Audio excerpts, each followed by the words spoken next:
Assalamualaikum warahmatullahi wabarakatuh. Bismillahirrahmanirrahim.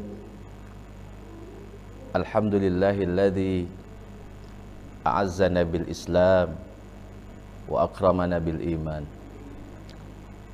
Asyhadu an la ilaha illallah wahdahu la syarikalah al-malikul allam.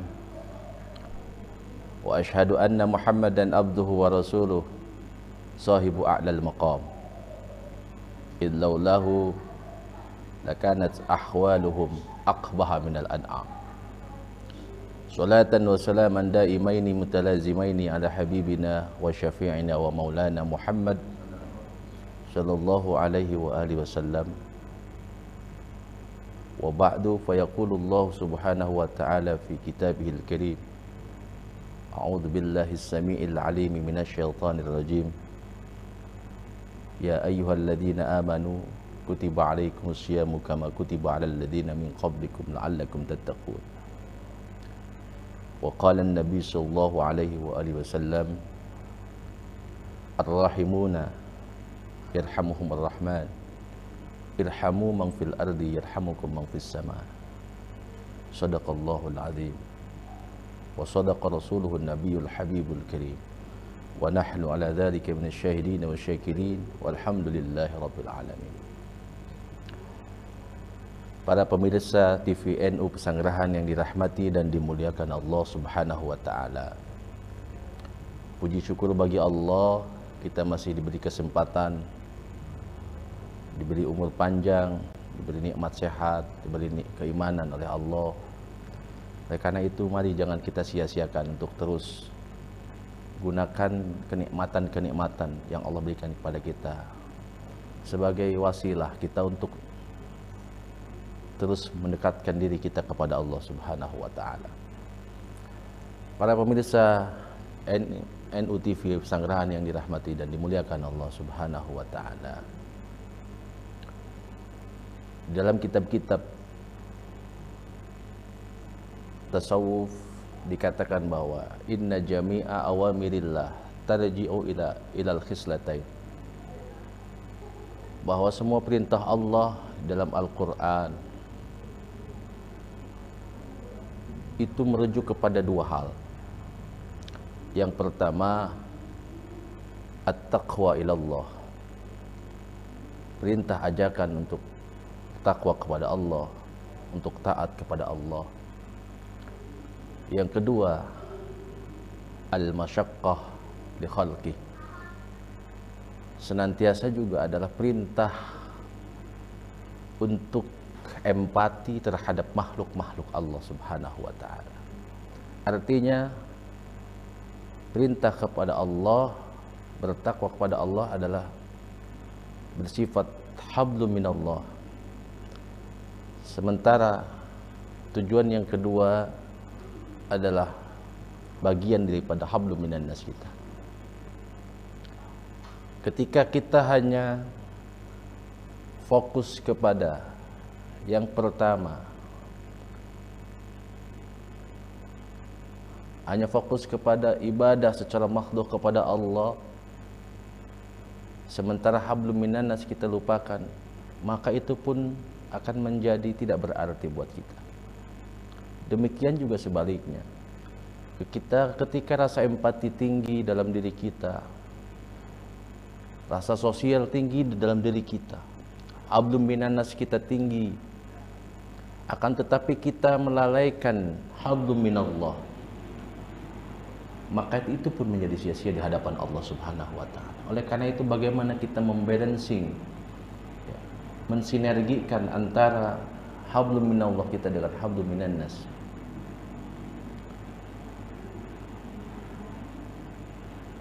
Hablum minallah kita seperti kita melaksanakan ibadah sholat,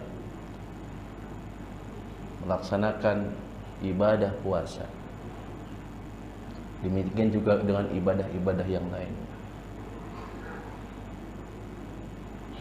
Itu menjadi akan lebih sempurna ketika kita juga tidak melalaikan, tidak melupakan ibadah-ibadah yang sifatnya sosial, ibadah-ibadah sebagai bagian daripada hablum minan nas kita, punya rasa empati terhadap makhluk-makhluk Allah Subhanahu wa taala. Dalam kitab Muqasyafatul Qulub,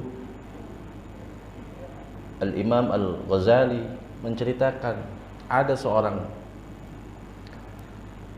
ahli tahajud, tidak pernah ketinggalan qiyamul lail, melaksanakan sholat tahajud berpuluh-puluh tahun. Satu ketika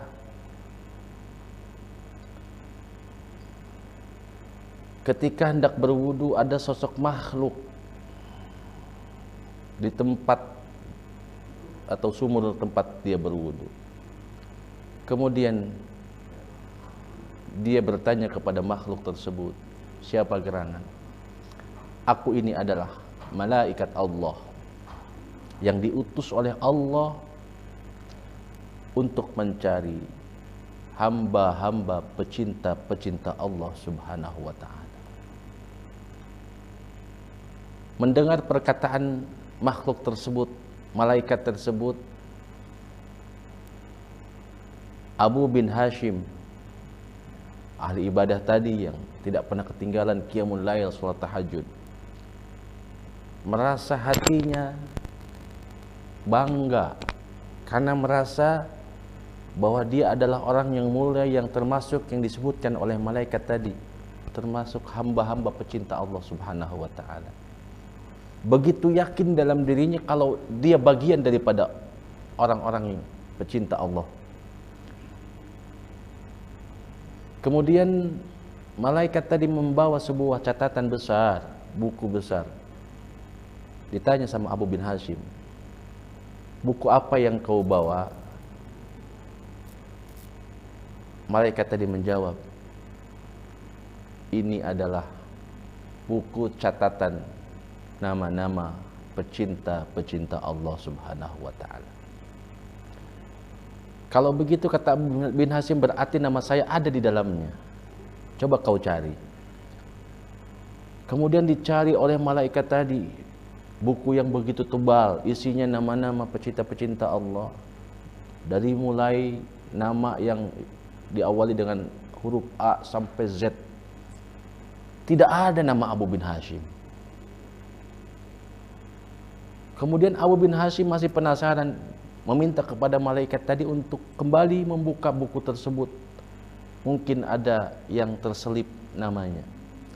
Dibuka kembali, dicari nama Abu bin Hashim, dan ternyata tidak ada nama Abu bin Hashim. Mendengar namanya tidak ada dalam buku tersebut, Abu bin Hashim tersungkur jatuh, merasa dirinya kecewa berat. Ternyata selama ini dia merasa dirinya mulia, merasa dirinya termasuk orang-orang yang dimuliakan Allah, merasa dirinya termasuk orang-orang yang menjadi pecinta-pecinta Allah. Kenyataannya tidak demikian.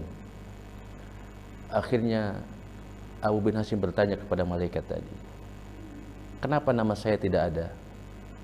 Kata malaikat tadi, sesungguhnya aku tahu engkau setiap malam bangun malam, kau sholat tahajud, di mana orang-orang sedang terlelap tidur, di mana malam hari waktu yang dingin, orang-orang berselimut, tapi kau pergi ke tempat wudu, berwudu, kemudian melaksanakan sholat tahajud. Akan tetapi tatkala aku akan mencatatkan namamu di buku ini, Allah menahan tanganku untuk tidak mencatatkan namamu. Kenapa demikian? Karena engkau asik dengan tahajudmu, asik dengan qiyamul lailmu, akan tetapi kau tidak pernah peduli orang-orang yang ada di sekitarmu, tetanggamu, keluargamu, saudara-saudaramu, bagaimana keadaan mereka. Engkau tidak pernah tahu kalau mereka saat ini sedang sakit. Engkau tidak tahu mereka saat ini sedang kelaparan. Kau asik dengan tahajudmu, maka Allah tidak suka akan hal demikian.